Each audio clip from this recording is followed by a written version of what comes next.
Yang ketiga,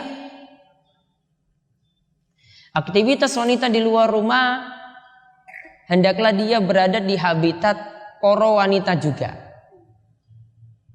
Asalnya berada di habitat atau berada di lingkungan yang ada para wanita.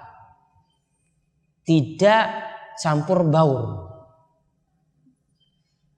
Karena Islam sudah menjaga hal ini. Ya.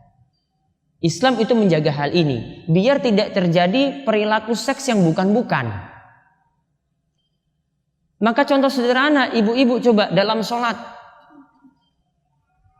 shaf yang paling bagus kata Nabi SAW untuk pria, khairu sufufur rijal awwaluha. Shaf yang terbaik bagi laki-laki itu adalah shaf yang pertama.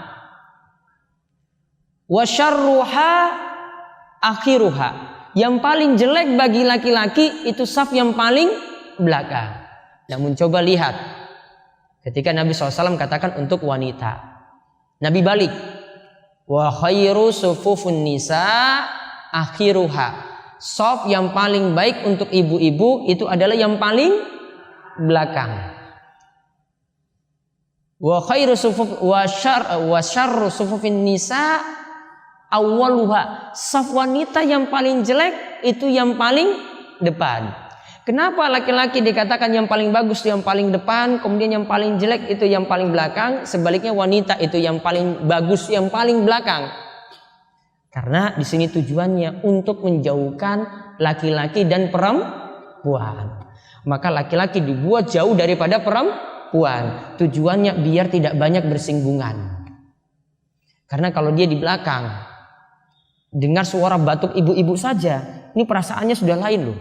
Dia nggak lihat ini tiang sepuh, apa masih nom, apa masih muda. Perasaannya sudah lain. Wah ini kayaknya ini ayu yang di belakang ini. Padahal biasa-biasa. Perasaannya sudah beda. Contoh yang kedua lagi, ibu-ibu ketika sholat melihat imam keliru, apa yang dilakukan? Membaca subhanallah. Apa yang dilakukan? Menepuk apa? Paha, menepuk punggung telapak tangan. Caranya gini, ini sedekap nih.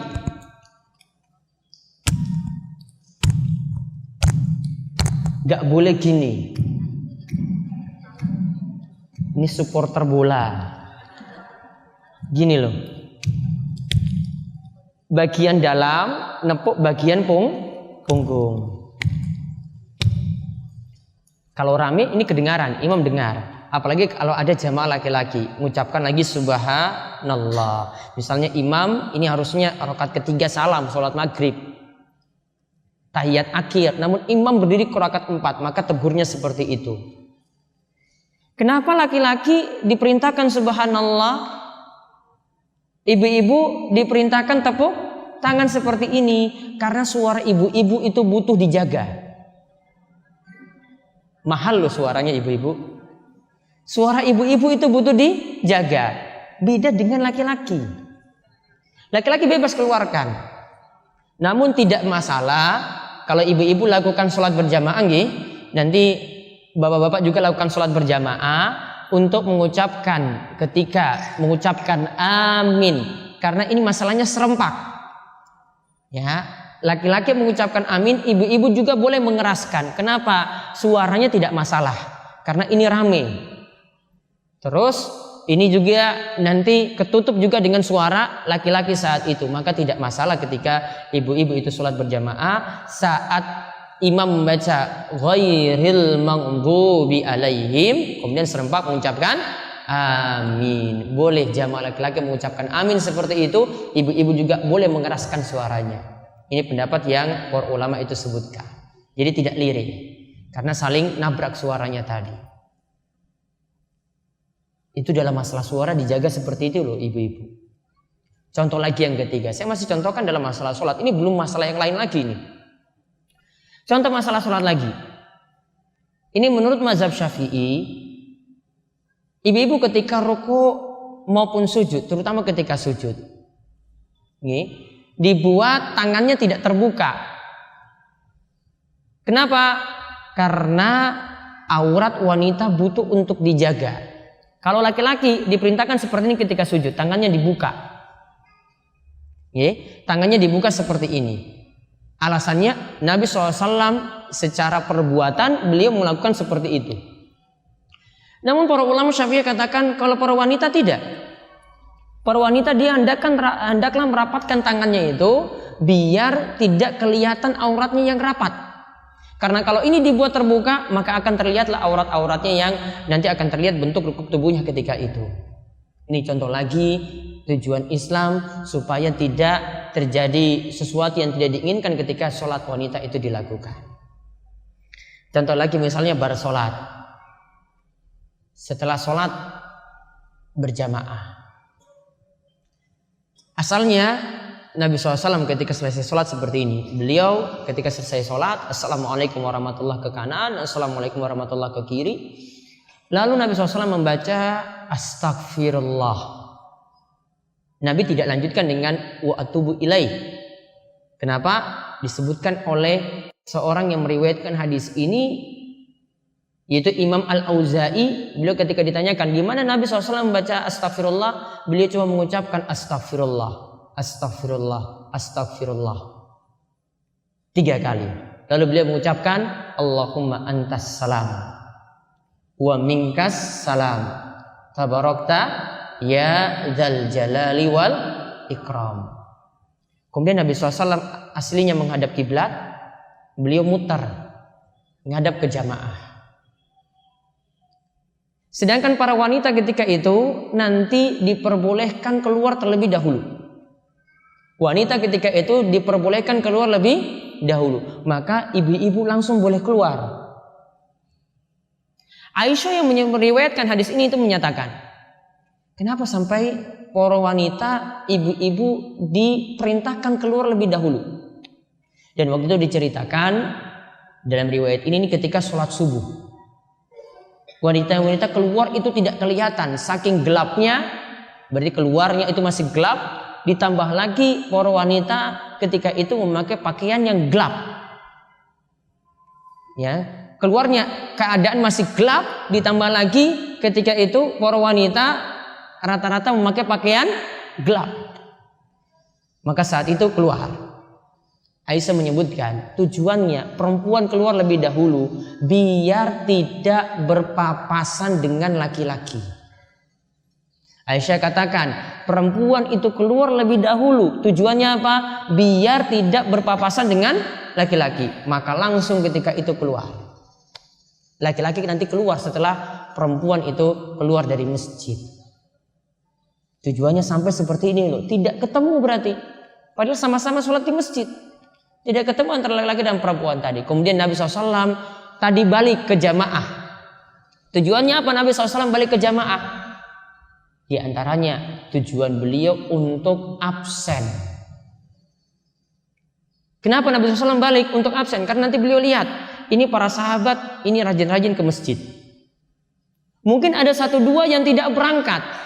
Beliau nanti tanyakan nanti, ini si fulan, si A ini kemana? Siapa tahu dia sakit. Kalau sakit, Rasulullah SAW punya kebiasaan itu menjenguk orang sakit. Ini diantaranya tujuannya Nabi SAW setelah membaca Allahumma antas salam wa minkas salam tabarakta ya dzal jalali wal ikram, beliau balik menghadap jamaah. Ya, beliau balik menghadap jamaah. Ini yang Nabi SAW itu lakukan. Dan ketika baliknya Nabi SAW seperti ini juga tanda para jamaah itu boleh bubar. Termasuk yang pria. Namun perempuan keluar lebih dahulu. Namun kalau Nabi SAW sudah balik seperti ini, tanda bahwasanya para jamaah itu boleh bubar. Jadi yang punya aktivitas tunggu Nabi balik dulu. Ya, namun kebiasaan sebagian imam kita kadang belum mempraktekkan hal ini karena mungkin belum paham. Ya, ini tujuannya ada sebenarnya. Tadi diantaranya untuk lihat jamaah. Jadi imam tidak terus-menerus menghadap kiblat. Namun setelah dia mengucapkan apa tadi? Astagfirullah 3 kali. Allahumma antas salam wa minkas salam tabarakta ya dzal jalali wal ikram, terus muter menghadap jamaah. Nah, ini tadi yang ketiga, aturan wanita beraktivitas di luar. Kemudian yang keempat, kalau ini di dunia kerja, kalau aktivitas di luarnya adalah di dunia kerja, maka sebisa mungkin berada di pekerjaan yang khusus wanita atau yang lingkungannya itu wanita. Tujuannya tadi seperti saya sebutkan, kenapa sampai laki-laki dan pria itu dipisah semacam tadi. Maka kalau ibu-ibu ada yang jadi dokter, maka nanti dia ngurus untuk yang wanita. Kalau ada yang jadi perawat, khusus untuk wanita. Dituntut seperti itu. Namun memang kalau di negeri kita ini suatu hal yang masih belum mungkin. Ya. Namun kalau di kerajaan Saudi Arabia, pekerjaannya seperti itu. Contoh misalnya di dunia kampus. Kampus laki-laki dan perempuan itu dibuat sendiri. Laki-laki itu kampusnya itu sendiri. Jadi laki-laki cuma ketemu laki-laki saja. Jadi di kampus nggak mungkin nakal, laki-laki nggak mungkin nakal, nggak mungkin goda perempuan. Karena ketemu cuma sama laki-laki. Perempuan ketemu dengan perempuan saja. Wanita Saudi itu semuanya itu memakai cadar. Namun ketika masuk di kampusnya yang perempuan, masuk karena ini ketemu sama wanita, ya ini ceritanya, saya nggak pernah masuk di situ, ya ini ceritanya.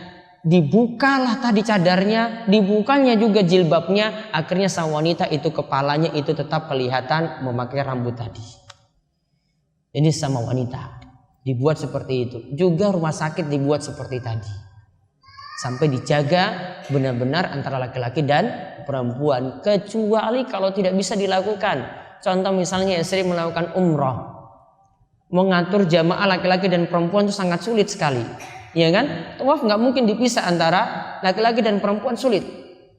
Sholat juga bahkan sangat sulit sekali. Kadang ketika orang itu melaksanakan sholat 5 waktu contohnya, sudah tahu ini ada tempat laki-laki, ini sudah ada tempat perempuan, ternyata laki-laki sholat sampingnya itu perempuan. Memang suatu yang sulit diatur. Karena keadaan lingkungannya, keadaan tempatnya yang tidak memungkinkan. Namun kalau di Masjid Nabawi itu pasti sudah dalam keadaan terpisah. Namun tidak berbeda dengan ketika berada di Masjidil Haram. Nah, ini aturan sedikit tentang masalah tadi di luar rumah, di dalam rumah. Kemudian setelah itu ada penjelasan sedikit tentang berhias diri bagi ibu-ibu.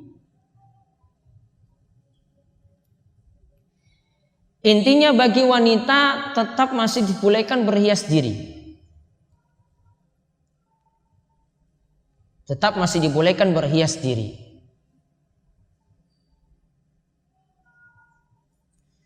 Namun ya, nanti akan saya lanjutkan seterusnya sampai pertemuan-pertemuan berikutnya juga. Mohon maaf nanti kalau di sini sulit untuk dipraktekkan. Ada tingkatan cuma sekedar teori, ada dengan praktek itu berbeda. Maka saya kasih teorinya dulu ibu-ibu. Ibu-ibu mau terima ya monggo, kalau enggak ya bertahap demi tahap. Namun karena di sini pelajarannya seperti ini, ya saya sampaikan seperti itu. Teorinya seperti ini, ya. Namun harapannya bisa dipraktekkan. Walaupun nanti ada yang berat, ya. Yang jelas di sini yang pertama, poin pertama yang mesti diperhatikan dalam masalah berhias diri, aturan yang pertama, aurat tetap dijaga kalau di depan mahram atau kita biasa sebut dengan muhrim. Aurat tetap dijaga. Namun ini beda kalau sama ibu-ibu. Sama wanita itu boleh menampakkan wajah, menampakkan rambutnya, bahkan sampai lebih daripada itu masih boleh, yaitu kalau aurat sama wanita muslimah, kata para ulama ini pendapat yang paling kuat, yaitu selain antara pusar dan lutut. Selain antara pusar dan lutut. Selain antara pusar dan lutut berarti boleh dilihat. Ya, selain antara pusar dan lutut berarti boleh dilihat. Contoh misalnya, ada di antara ibu-ibu sedang menyusui, boleh nggak dilihat oleh wanita muslimah yang lain? Boleh atau tidak?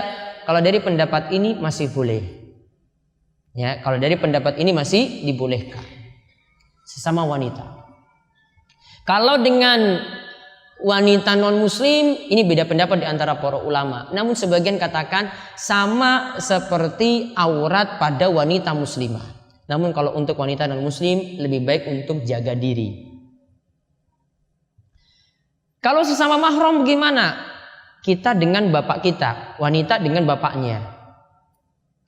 Kemudian kalau dengan suami bebas. Wanita dengan bapaknya, wanita dengan sama mahramnya yang lain, dengan adiknya, dengan kakaknya yang laki-laki. Ini bagaimana tentang masalah ini? Ya hampir sama seperti aurat dengan sesama wanita. Artinya yang tidak boleh dilihat adalah antara pusar dan lutut. Itu untuk sesama saudara yang masih mahram. Maka aurat ini butuh dijaga. Kadang sebagian wanita taruhlah itu masih di rumah, namun dia tidak menjaga auratnya. Walaupun masih di rumah, kalau itu dengan yang bukan mahram, tetap auratnya dijaga. Ya, karena sudah menampakkan di depan yang bukan mahram. Namun kalau di rumah tidak ada siapa-siapa, itu seperti itu bebas. Dengan suaminya, dengan anaknya, dengan yang mahram yang lainnya, itu bebas. Kemudian aturan yang kedua lagi untuk masalah berhias diri. Lebih afdal berhias diri yang istimewa itu di hadapan suami. Lebih afdal berhias diri yang istimewa di hadapan suami.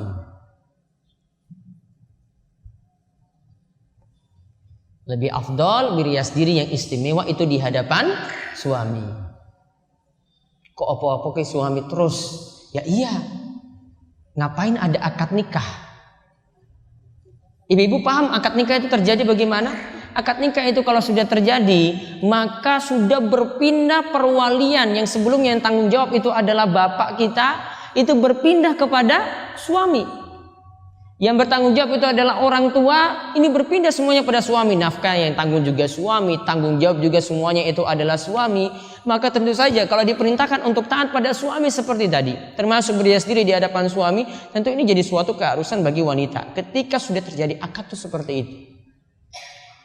Maka ini saran kami, tolonglah ketika di hadapan suami itu buat yang istimewa. Jangan sampai tidak adil. Ya, di hadapan suami jangan sampai tidak adil. Kalau di hadapan suami ya biasa-biasa saja, baru di luar rumah mohon maaf itu yang istimewa sekali. Wah ini nggak adil sama suami. Harusnya sebaliknya, di depan suami itu yang istimewa, kemudian ketika di luar ya biasa-biasa saja. Seperti itu yang diajarkan dalam agama kita.